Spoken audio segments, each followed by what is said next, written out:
સરકારી ખાતામાં માહિતી ખાતાની ભૂમિકા શું હોય? લોકો અને સરકાર આ બંને વચ્ચે જનસંપર્કનું કાર્ય કરતું જો કોઈ ખાતું હોય તો એ માહિતી ખાતું છે. સારું પુસ્તકોની યાદી કઈ હોઈ શકે prelim as well as means બંને માટે થઈને? પ્રિલિમ્સ પરીક્ષા પાસ કરવા માટે હું તમને ચોક્કસ કહીશ કે તમારો જે અભ્યાસક્રમ છે એ અભ્યાસક્રમના એક મુદ્દાને પકડી એક મુદ્દા વાઇઝ તમે તૈયારી કરો. જો તમારે મેરિટમાં આગળ આવવું હોય તો જર્નાલિઝમનું જે પેપર છે 200 માર્કનું એને તમારે વધારે ફોકસ કરવું જોઈએ. સફળતા મેળવવી સહેલી નથી અને મળેલી સફળતાને પચાવીને એ પણ સહેલી ડેફિનેટલી.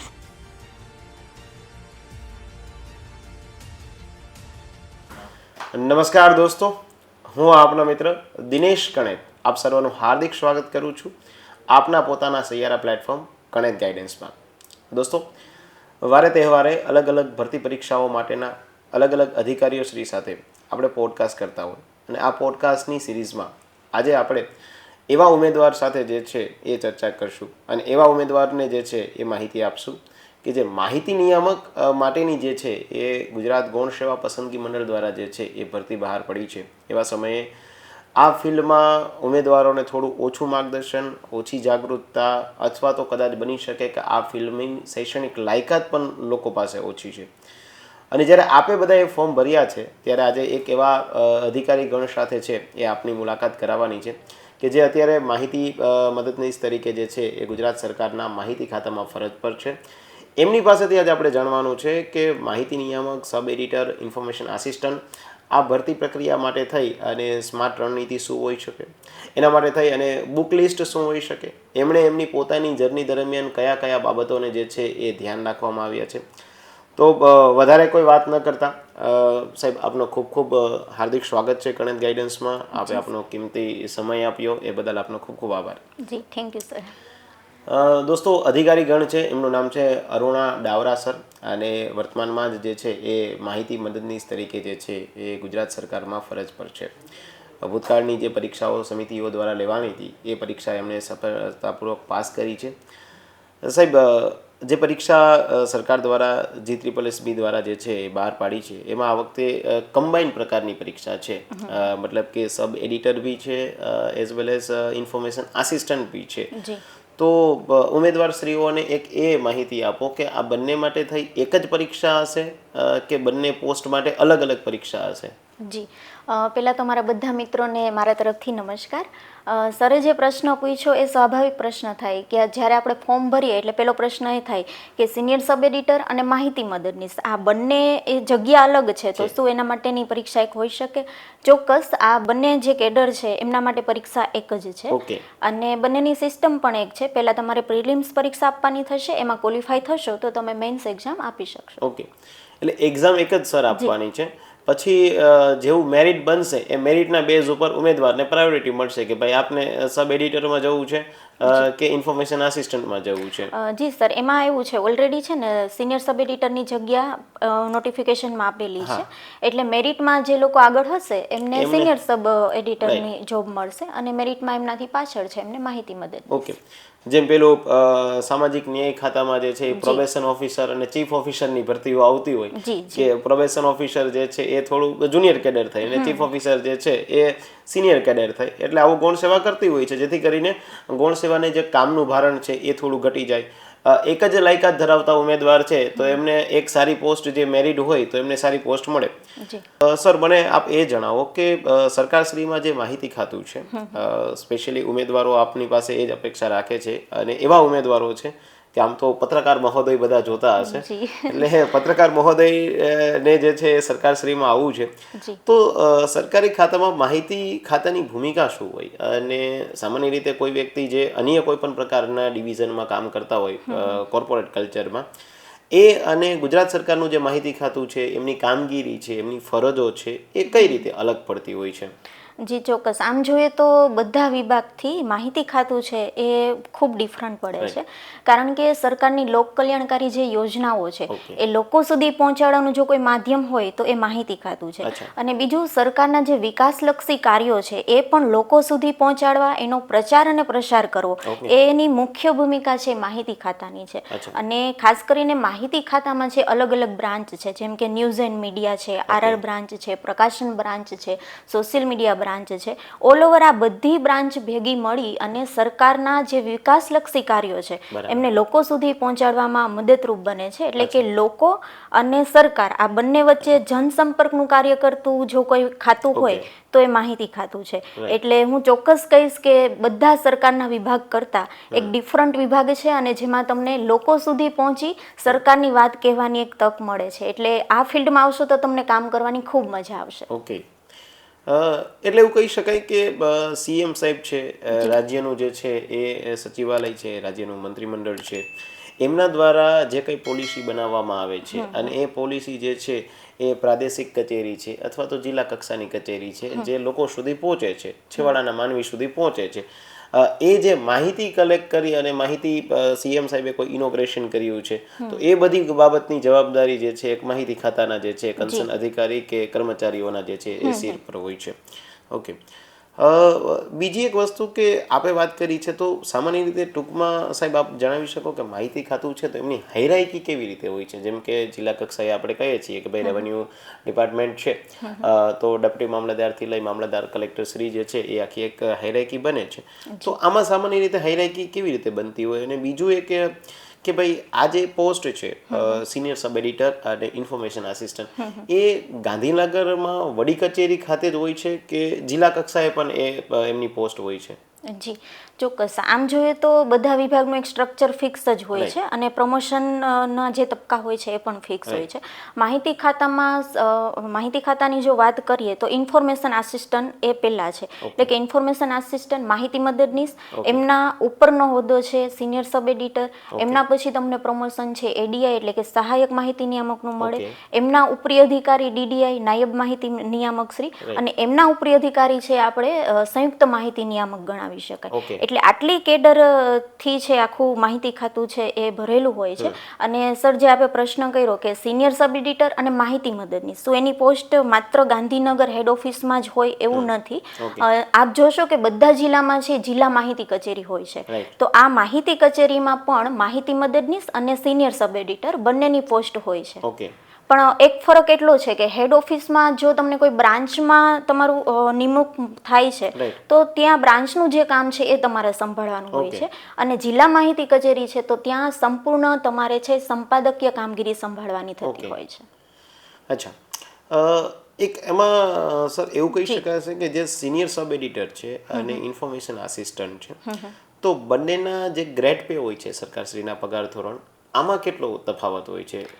જી, માહિતી મદદનીશ છે એમને લેવલ 5 પ્રમાણે મળે છે અને સિનિયર સબ એડિટર છે એને લેવલ 7 પ્રમાણે પગાર ભથ્થું મળે છે. મતલબ કે એવું કહી શકાય દોસ્ત કે આપ સારી પ્રિપેરેશન કરો દોસ્તો, આપના પેરેન્ટ્સના જે છે બ્લેસિંગ આપના તરફ હોય, થોડો આપનો ભક્તિભાવ હોય અને આપનું ડેફિનેટલી નોલેજ હોય તો હવે સરકારશ્રી જે છે એ સારા ઉમેદવારની પણ એક અપેક્ષા રાખે છે પણ એની સામે સરકારશ્રી પગાર ધોરણ પણ એટલું જ સારું કરી દીધું છે. એટલે આજથી લગભગ હું એવું માનું કે 10 વર્ષ પહેલાં શિક્ષકો જે નવા ભરતી થતા વિદ્યા સહાયક એમનો પગાર ધોરણ લગભગ 5,300 ને 9,700 ને એ ટાઈપનું હતું. પણ જો કે ત્યારે મોંઘવારી ભથ્થા એ ટાઈપના હતા. પણ હવે સરકારશ્રી આપે કીધું કે ભાઈ 11.5 11.7 એટલે મતલબ અત્યારના પ્રમાણે ટુ મચ ગુડ કહી શકાય. એટલે દોસ્તો આપણે એ પણ ચિંતાનો કોઈ વિષય નથી. સામાન્ય રીતે તો સર એવું થતું હોય કે જે સ્પર્ધાત્મક પરીક્ષાની તૈયારી કરતા હોય એમાં પણ જે જર્નલિઝમ કરીને માસ કોમ્યુનિકેશન કરીને આવેલા છે એમને નાણાકીય જરૂરિયાત કરતાં જે છે સરકારી ભરતીમાં આવે છે તો એમને સોશિયલ સ્ટેટસથી આવતા હોય છે. અને બીજી વસ્તુ કે ખાસ કરીને નો ડાઉટ પ્રાઇવેટ નોકરી પણ સારી જ છે પરંતુ જે સરકારશ્રીમાં રહી અને પોતાની વાત, પોતાની જે સ્કિલ લોકો સુધી પહોંચાડી શકાય એ ત્યાં થોડીક લિમિટેશન આવી જાય એવું બની શકે. સર એક બીજું થોડું જણાવજો કે જે ગત પરીક્ષા હતી અને ગત પરીક્ષા લેનાર જે બોડી હતી, સંસ્થા હતી, એજન્સી હતી અને વર્તમાનમાં જે એજન્સી પરીક્ષા બહાર પાડી છે જે એક્ઝામ કન્ડક્ટ કરશે શોર્ટ ટાઈમ પીરિયડમાં, આ બંને એજન્સી કે જે ઓથોરિટી છે પરીક્ષા લેનાર એ બંને એક છે કે અલગ છે? અને એક એની સાથે મને એ પણ સર જણાવો કે લાસ્ટ પરીક્ષા અને અત્યારની જે પરીક્ષા હતી આ બંનેની જે એક્ઝામની પેટર્ન છે આમાં કોઈ તફાવત આવ્યો છે કે બંને સેમ છે? જી ચોક્કસ. ગત પરીક્ષા જે લેવામાં આવી હતી, જે પરીક્ષા પાસ કરીને અત્યારે માહિતી ખાતામાં હું ફરજ બજાવું જી છું, સર. એ પરીક્ષાની વાત કરું તો એ પરીક્ષા આખી જે છે એ માહિતી ખાતાની ભરતી સમિતિ દ્વારા લેવામાં આવી ઓકે. હતી. અને હવે જે વર્ષ 2025માં નોટિફિકેશન આવ્યું છે એક્ઝામનું, ઓકે.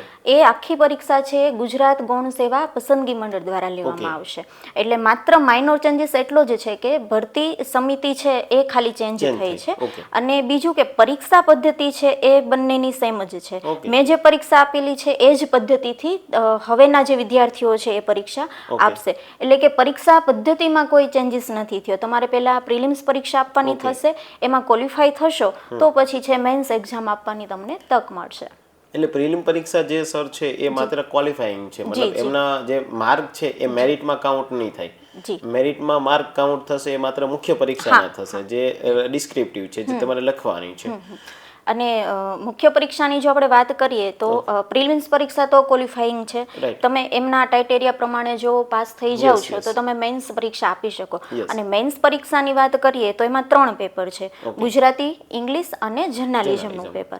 અને એમાં પણ જર્નાલિઝમનું પેપર છે 200 માર્કનું છે. Okay. એટલે આમ જોઈએ કે તમારે જો મેરિટમાં આગળ જ આવવું હોય Okay. તો જર્નાલિઝમનું જે પેપર 200 માર્કનું છે એમાં તમે ખૂબ સારી મહેનત કરશો તો એમાં માર્ક વધારે મળશે. અને એના કારણે તમારું મેરિટ પણ ઊંચું આવશે. Right right. તો સર, આપ જે વાત કરો છો કે આપણે ત્યાં જે મુખ્ય પરીક્ષા છે અને એ મુખ્ય પરીક્ષામાં ખાસ જે જર્નલિઝમનું પેપર છે એમાં ઉમેદવારો પ્રેક્ટિસ કરે તો એમને મેરિટમાં આવવાના ચાન્સીસ જે છે એ વધારે સારા થઈ જવાના છે. તો સર, ઉમેદવારશ્રીઓને આપ એ જણાવી શકો કે જે મુખ્ય પરીક્ષા છે અથવા તો પ્રિલિમ પરીક્ષામાં પણ 25 માર્કનું જે વેઇટેજ છે આપણા જર્નલિઝમનું, જી. આમના માટે સારા પુસ્તકો કયા વસાવવા જોઈએ કે જનરલી ઉમેદવારશ્રી જે સ્પર્ધાત્મક પરીક્ષાની તૈયારી કરતા હોય એમના માઇન્ડમાં એક પ્રકારની એવી દ્વિધા હોય કે આપણે વાંચીએ એવું પૂછાતું નથી. જી. તો એ તો બિલકુલ ગલત વસ્તુ છે, કારણ કે સરકારી પુસ્તકો આપનો સહારો લો અથવા તો જે કન્સર્ન ઓથોરિટી છે એમણે જે સિલેબસ આપ્યો છે એ પરીક્ષા પદ્ધતિને અનુરૂપ આપ પ્રિપરેશન કરો તો ડેફિનેટલી આપણે વાંચીએ એવું પૂછાય જ છે. જી. સો આ બાબતે આપનું કોઈ મંતવ્ય કે ભાઈ સારું પુસ્તકોની યાદી કઈ હોઈ શકે prelim as well as means બંને માટે થઈને? જી. એટલે મિત્રો, ખાસ કરીને આપણે જ્યારે પરીક્ષાની તૈયારી કરતા હોય ને તો પહેલાં એક માનસિકતા એવી બંધાઈ ગઈ હોય છે કે આ અલગ અલગ બધા જે છે અત્યારે પબ્લિકેશન મળે છે તો મોટાભાગે વિદ્યાર્થીઓ શું કરતા હોય કે બધું કલેક્શન કરી લે. આ બીજું કોઈ પબ્લિકેશન છે તો એમની બુક લઈ આવે, વળી કોઈ બીજી વાત કરે કે આનું સારું છે મટીરિયલ તો એ લઈ આવે. પણ હું તમને એક માર્ગદર્શન એ આપવા માંગુ છું કે પહેલાં તમે જે પરીક્ષા આપવા જઈ રહ્યા છો એમનું જે અભ્યાસક્રમ છે એ ખાસ જોઈ લેવો. અને આપણું જે સિનિયર સબ એડિટર ને માહિતી મદદનીશનો જે અભ્યાસક્રમ છે તમે જોશો તો એક સબ્જેક્ટ વાઇઝ ગુણનો ભાર આપેલો છે. તો પ્રિલિમ્સ પરીક્ષા પાસ કરવા માટે હું તમને ચોક્કસ કહીશ કે તમારો જે અભ્યાસક્રમ છે એ અભ્યાસક્રમના એક મુદ્દાને પકડી એક મુદ્દા વાઇઝ તમે તૈયારી કરો. હવે પ્રશ્ન એ થાય કે તૈયારી શેમાંથી કરવી? તો સાહેબે હમણાં જેમ કીધું કે ભાઈ ઘણી બધી સરકારી બુક્સ છે એ પણ હેલ્પફુલ થઈ શકે. તો ચોક્કસ ખાસ કરીને આપણે ધોરણ 1 થી 12ની જે પાઠ્યપુસ્તક છે એ ઓથેન્ટિક માહિતી છે. અને તમને બધાને પણ ખબર હશે કે જીપીએસસી દ્વારા જે કોઈ પરીક્ષા લેવામાં આવે છે એમનો મુખ્ય આધાર પાઠ્યપુસ્તક જ હોય છે. એટલે પ્રિલિમ્સ પરીક્ષામાં તમારે સારા એવા માર્ક મેળવવા હોય અને પરફેક્ટ વાંચન કરવું હોય તો હું તમને સજેશન આપીશ કે ધોરણ 1 થી 12ના જે પુસ્તકો છે અને તમારો અભ્યાસક્રમ છે એ પ્રમાણે એમાંથી વાંચવું જોઈએ. અને પ્રિલિમ્સ પરીક્ષા તમને ખબર હોવી જોઈએ કે ક્વોલિફાઈંગ પરીક્ષા છે એટલે એ પ્રમાણે તમે એને વેઇટેજ આપીને તૈયારી કરો. પણ એવું નથી કે પ્રિલિમ્સ તૈયારી કરો છો તો મેઇન્સને તમે ભૂલી જાઓ. એક ટાર્ગેટ હોવો જોઈએ કે આ પરીક્ષા મારે પાસ કરવી જ છે. એટલે પ્રિલિમ્સ પરીક્ષાની સાથે સાથે જ તમારે મેઇન્સની પણ તૈયારી કરવી જોઈએ. કઈ રીતે? તો કે રોજે છે તમારે ઓછામાં ઓછું 1 કલાક લખવાની પ્રેક્ટિસ કરવી જોઈએ. કેમ કે મને અનુભવ છે ત્યાં સુધી, અને ઘણા બધા છે જીપીએસસીના કેન્ડિડેટ છે એમના પણ તમે જો પોડકાસ્ટ જોતા હશો તો તમને જાણવા મળશે કે આવડતું તો બધું પણ લખવાનું રહી ગયું. એટલે પ્રિલિમ્સની તૈયારી કરો એની સાથે છે રોજે ઓછામાં ઓછું 1 કલાક લખવાની પ્રેક્ટિસ રાખવી જોઈએ. મેઇન્સ પરીક્ષાની વાત કરું તો મેઇન્સમાં છે ગુજરાતી ગુજરાતી, ઇંગ્લિશ અને જર્નાલિઝમ આ 3 પેપર છે. ગુજરાતી અને ઇંગ્લિશ છે બંને 100 માર્કના પેપર છે અને જર્નાલિઝમ છે 200 માર્કનું પેપર છે. એટલે પહેલા પણ મેં કીધું એ રીતના જો તમારે મેરિટમાં આગળ આવવું હોય તો જર્નાલિઝમનું જે પેપર છે 200 માર્કનું એને તમારે વધારે ફોકસ કરવું જોઈએ. હવે પ્રશ્ન એ થાય કે 200 માર્કનું પેપર છે તો શું વાંચવું જોઈએ, કયા પુસ્તકમાંથી વાંચવું જોઈએ.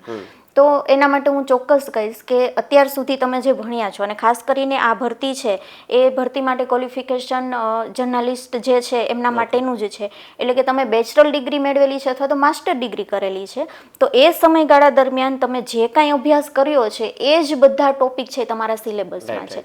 એટલે હું એવું ચોક્કસ કહી શકું, સરકારી પુસ્તકની જો વાત કરીએ તો તમારે કરંટ અફેર્સથી માહિતગાર થવું હોય તો માહિતી ખાતા દ્વારા જ પ્રસિદ્ધ થતું ગુજરાત પાક્ષિક છે કે જેમાં તમને છે દર 15 દિવસે સરકારે શું કામગીરી કરેલી છે એમની અપડેટ મળતી રહે છે. એટલે એક ગુજરાત પાક્ષિક તમારે વાંચવું જોઈએ.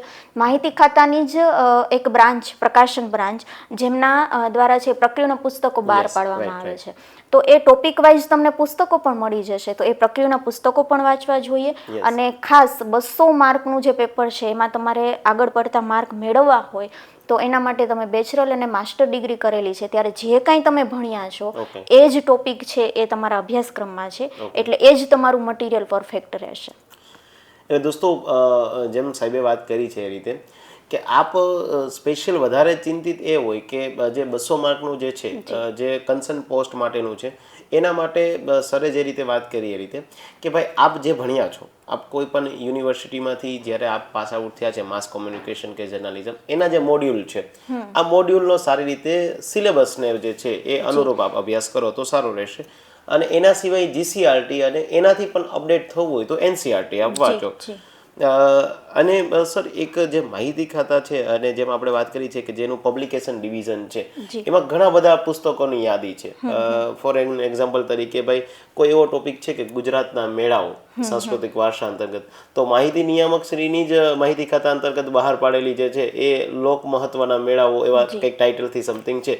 તો હવે એ જ પુસ્તક જો લઈ લે, પુસ્તક યાની કે એ કોઈ નોટ ફોર સેલ છે પરંતુ પીડીએફ બી ડાઉનલોડ થઈ શકે. જિલ્લા કચેરી જે છે ત્યાંથી પણ ફ્રી ઓફ કોસ્ટ જો અવેલેબલ હોય તો એમને એ પણ પ્રાપ્ત થઈ શકે છે. એટલે એ વ્યવસ્થા છે. જિલ્લા માહિતી કચેરી છે તો ત્યાં પણ આ બધી પ્રક્રિયાના બુક છે મળતી જ હોય છે અને વિનામૂલ્યે બુક છે. અને જો કોઈ વિદ્યાર્થી અંતરિયાળ ગામડામાં રહે છે, જિલ્લા માહિતી કચેરી સુધી નથી પહોંચી શકતા તો ડિજિટલ મીડિયાનો યુગ છે તો માહિતી ખાતાની જે ગુજરાત ઇન્ફોર્મેશનની વેબસાઇટ છે એમાં પણ તમે જોશો તો બ્રાન્ચ વાઇઝ છે જે તમે હમણાં પુસ્તકના નામ લીધા, લોકમેળો છે, વન્યજીવન છે, તો આ બધી બુક્સ છે એની પીડીએફ પણ તમે મેળવી શકો છો. અને એક બીજું હવે તો માહિતી નિયામક શ્રીની કચેરી પણ ડિજિટલ માધ્યમથી આપણે કીધું કે આગળ વધી ગઈ છે. આઈ થિંક સો એક ટેલિગ્રામ ચેનલ પણ ગુજરાત ઇન્ફોર્મેશન કરીને છે કે જેમાં સરકારશ્રીની જે કામગીરી હોય છે એ સમયાંતરે જે છે એમાં મૂકવામાં આવતી હોય એ પણ ઉમેદવારો જો ફોલો કરે તો એમને જે વર્તમાન પ્રવાહના દૃષ્ટિકોણથી કોઈ મહત્વના મુદ્દાઓ થતા હોય તો પણ એમને ધ્યાનમાં આવે. અને બીજું કે દોસ્ત જેમ સરે વાત કરી છે કે ગુજરાત પાક્ષિક વર્તમાન પ્રવાહ માટે સૌથી સારામાં સારો સ્ત્રોત જો કોઈ હોય તો પ્રાઇવેટ પબ્લિકેશન કરતા 100 ગણો સારો. આપણે એવું નથી કહેતા પ્રાઇવેટ પબ્લિકેશન ખરાબ છે, પણ ઓથેન્ટિક માહિતીઓ મળે છે. એની પણ જો ઉમેદવાર માની લે કે એક અંક જે છે એ 50 કે 60 પેજનું આવ્યું એને ઉમેદવાર સમરી કરી અને 6-7 પેજ કરી લે તો એમને રિવિઝન સમયે બહુ ખાસ ઉપયોગી થાય. અને આમ જોઈએ તો કરંટ વર્તમાન સમયમાં જે કંઈ ઘટનાઓ બને છે, સરકાર દ્વારા જે કંઈ પોલિસી બહાર પાડવામાં આવે છે એ બધું છે એ ગુજરાત પાક્ષિકમાં આવી જતું હોય છે. એટલે એ ખાસ કરીને પરીક્ષા માટે તો ખૂબ ઉપયોગી બનશે. એક સર હું તમને એમનું એક ઉદાહરણ આપીશ કે છેલ્લી 1 વર્ષની ભરતીઓ થઈ એમાં જીપીએસસી ક્લાસ 1 થી લઈ અને ક્લાસ 3 ની કેટલી બધી પરીક્ષાઓ કન્ડક્ટ થઈ. આપ સાહેબને ખબર હશે કે જેવી રીતે કેન્દ્ર સરકારમાં નીતિ આયોગનું જે રીતે માળખું બન્યું છે 2015માં આયોજન પંચના સ્થાને, એવી જ રીતે ગુજરાત સરકારે નીતિ આયોગની સમકક્ષ રાજ્ય કક્ષામાં GRIT ગ્રીત કરીને એક સંસ્થા જે છે એસ્ટાબ્લિશ કરી છે. ઉમેદવારશ્રીઓના ધ્યાનમાં આ વસ્તુ આવી જ નથી પણ માહિતી ખાતાએ પાક્ષિકમાં વારે તહેવારે કે ભાઈ સીએમ સાહેબ એમના હોદ્દાની રોય અધ્યક્ષ છે ઉપાધ્યક્ષ તરીકે નાણામંત્રી શ્રીને જવાબદારી સોંપી છે કનુભાઈ દેસાઈ સાહેબને. એમના પછી અલગ અલગ અધિકારીગણ જે છે ડેવલપ કરી છે. તો હવે આવી માહિતીઓ જો એમની પાસે હોય કે આ સંસ્થા શું કામ કરે છે, એમના પેરામીટર્સ શું છે, ઇવન આપ જેમ વાત કરો છો અત્યારે ગુજરાતમાં જે છે એ રિફોર્મ કમિશન બન્યું છે. રિફોર્મ કમિશનના રિપોર્ટ 1, 2, 3, 4 કદાચ આપના જ ગઈકાલના સોર્સ તરફથી મને માહિતી મળી કે ચોથો રિપોર્ટ ગઈકાલે સાહેબ પબ્લિશ થયો છે. હસમુખ અઢિયા સાહેબના અધ્યક્ષ પદે જે છે એ બન્યું છે. તો આવી માહિતી જો ઉમેદવાર પાસે હોય તો હું માનું છું કે ત્યાં સુધી એમને પરીક્ષા પાસ કરવામાં જે બર્ડન લાગતું હોય એ ન લાગે, એને સરળતાથી પાસ થઈ શકે છે. જી જી સાહેબ, આપણે વાત કરી છે કે પ્રમોશનની તક બી આ હોદ્દા દરમિયાનની સારી રહે છે. એક સામાન્ય વ્યક્તિને સર ક્વેશ્ચન થાય કે ચલો તૈયારી કરીએ છીએ, પાસ થઈએ છીએ, પૈસા ડઝન્ટ મેટર, એ તો બટ ઓબ્વિયસ છે, દરેકની જરૂરિયાત હોય વત્તા ઓછા પ્રમાણે.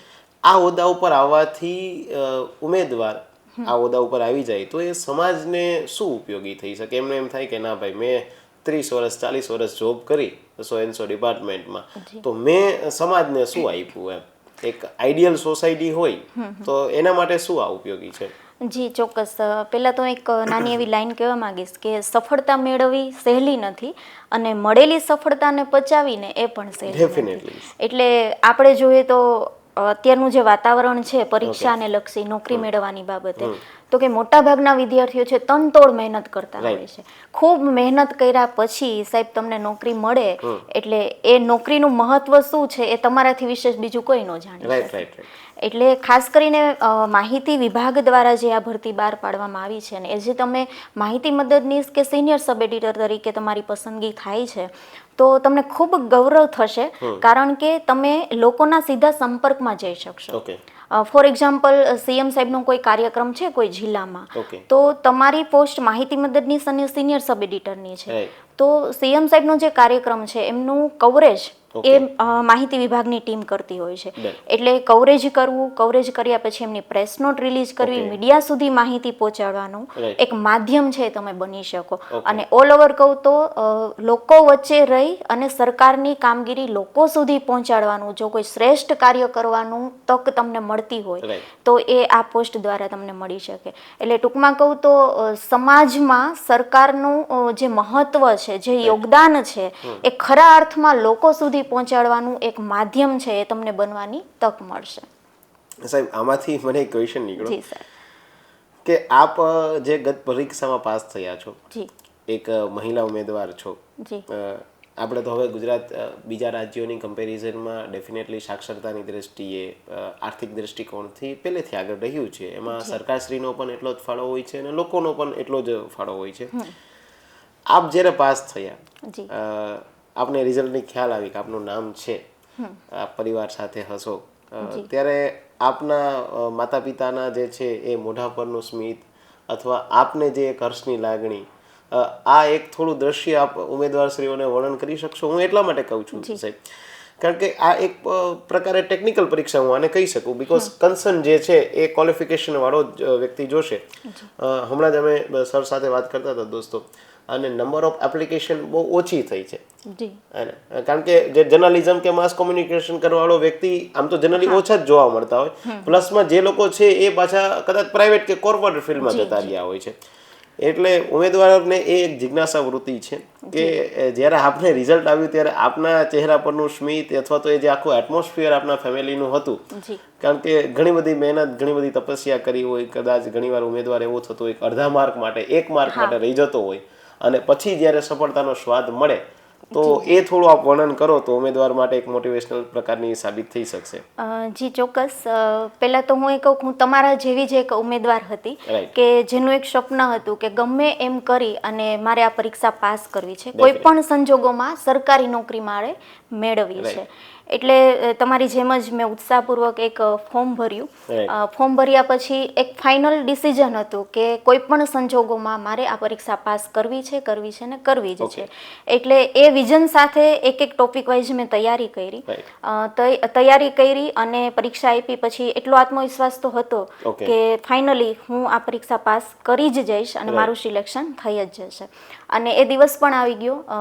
જે દિવસે રિઝલ્ટ આવ્યું ત્યારે સૌપ્રથમ છે મારા પપ્પાને જાણ થઈ કે મારું સિલેક્શન થયું છે, એટલે એમણે જ મને કીધું કે તારી મહેનત છે એ સફળ થઈ છે. ડેફિનેટલી. એટલે એમના જે શબ્દ છે હજી મને કાન ઉપર સંભળાય છે કે ખરેખર આપણા કરતા આપણા મમ્મી પપ્પા છે એને વધારે આનંદ થતો હોય છે. એટલે ઘરમાં ખરેખર આનંદનો માહોલ હતો, અને એ આનંદનો માહોલ એટલા માટે હતો કે ઘણા વર્ષોથી હું તૈયારી કરતી હતી, અને ક્યાંક ને ક્યાંક હમણાં તમે કીધું એમ કે અડધા માર્ક માટે છે, 1 માર્ક માટે રહી જતા હોય, તો ત્યારે ખૂબ નિષ્ફળતા મેળવીને આપણે હતાશ થઈ જાય ને એવું વાતાવરણ હતું.